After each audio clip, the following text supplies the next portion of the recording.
그 당시 역사를 요약을 해보면은 다음과 같습니다. 1545년 8월 6일 경상도 상주에서 김광준이 자기 서모를 고발하는 고발 사건이 일어나 안경우도 추문을 담당하는 추문관으로서 재판에 참여하였다. 안경우는 김광준의 사모와 서자 형제들이 부당하게 핍박받은 일을 알고 고위 관료인 이현적을 만나서 그 사실을 말하였고 또 여러 사람들에게도 그 사실을 알렸다. 을사사화대 벼슬이 종일품에 오른 김광준은 정미사화가 일어나자 자신의 비리를 알고 있는 모든 사람들을 정미사화에 연루시켜 죽여서 입을 막았는데 거기에는 안경우도 포함되어 있었다. 안경우는 정미사화에 연루되어 멀리 국경지대로 귀양을 가서 안치되었다가 그곳에서 죽었다. 안경우가 역적으로 물려 죽임을 당하였으므로 집안 여자들은 모두 당시 관례대로 노비가 되어 여러 곳에 분산 배치되었고 정미사화 당시 어린아이였던 안경우의 딸은 노비로서 성장하여 단성공을 만나 소실이 되었다. 안경우가 죄를 받고 20년이 지난 시점에 석계공이 태어난 것으로 보아 석계공의 어머니 광주안 씨는 안경우가 처벌될 때 매우 어린 아이였을 것으로 추정된다.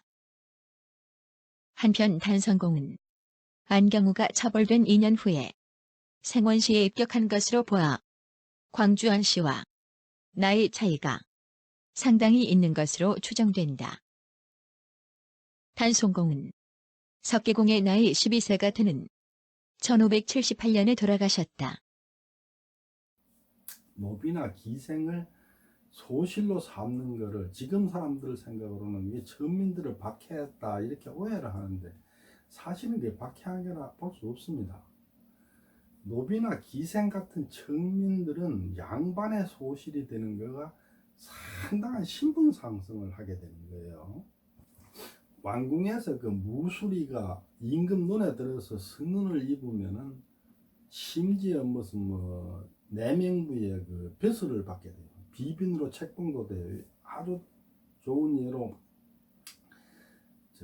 숙종 때 숙빈 채씨 이 사람이 원래 무수리가 뭐냐면 왕궁에서 그 설거지하고 잔 밑에 가장 밑에 그 일하는 그런 천민이거든요.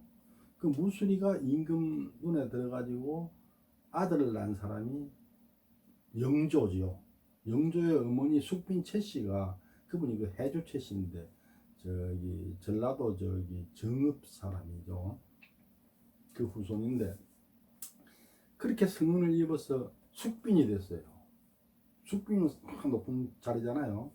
노비가 양반의 소실이 되면은 일단은 양반은 부자니까 힘든 노역을 안 해도 돼. 그 다음에 자식도 양반의 서자나 서녀가 되니까 그 노비의 아들 자식 딸은 다 노비잖아요. 노비에서 서자가 되는 거니까 굉장히 크게 신분 상승을 하는 거죠.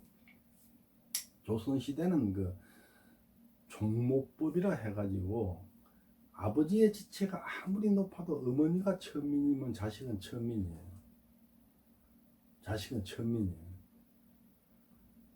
그러니까 종목법 요거 때문에 노비가 천민이 자꾸 늘어나는 거예요. 천민이 줄어들질 않아요.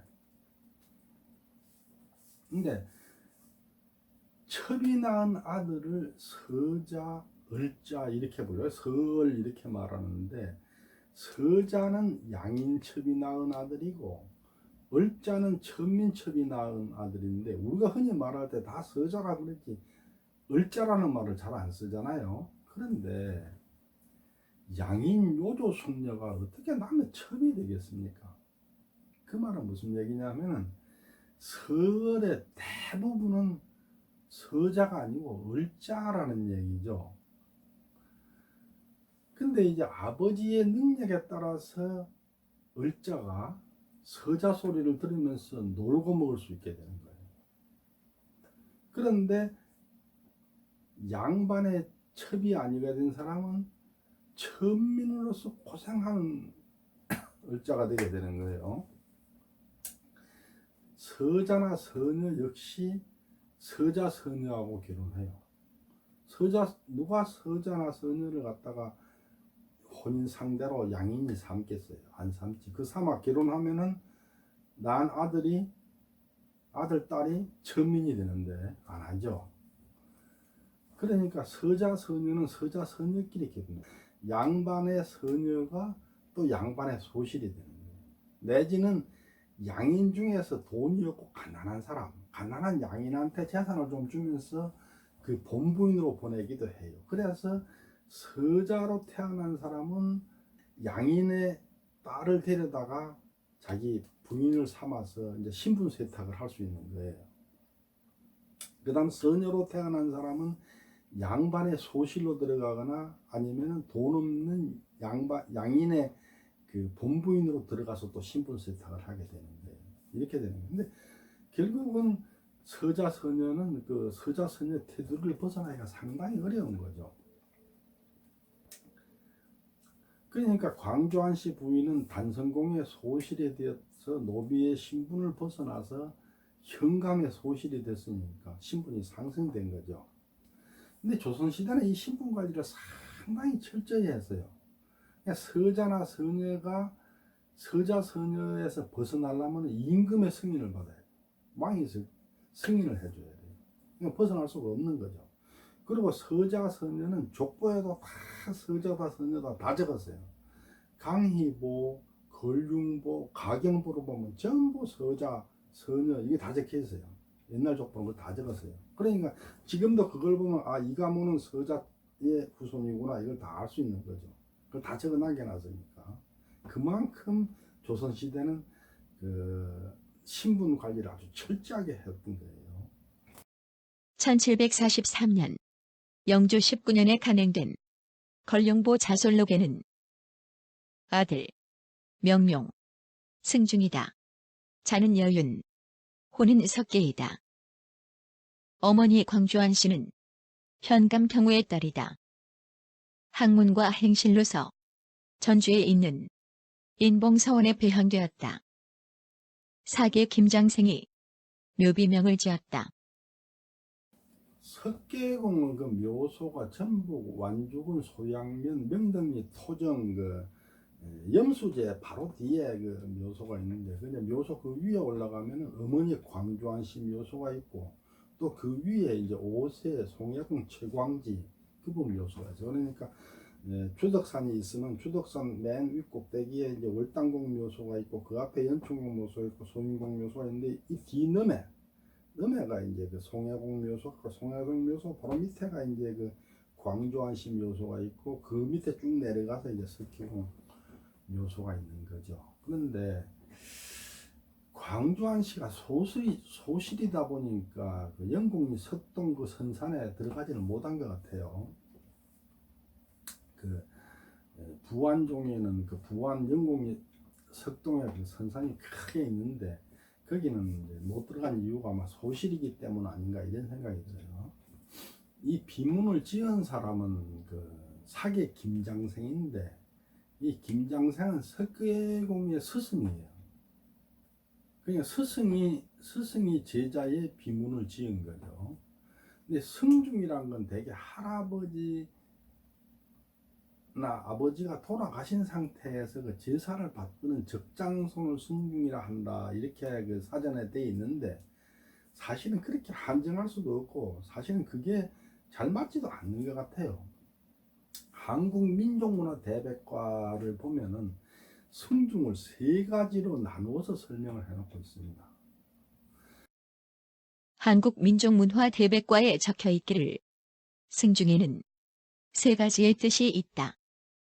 첫째는 종법에 의하여 대종, 즉 큰 집의 후계자가 없으므로 소종, 즉 작은 집의 지자, 즉 지손이 대종의 가계를 잇는 경우이며 이 사람을 인우자 또는 승중자라고 한다.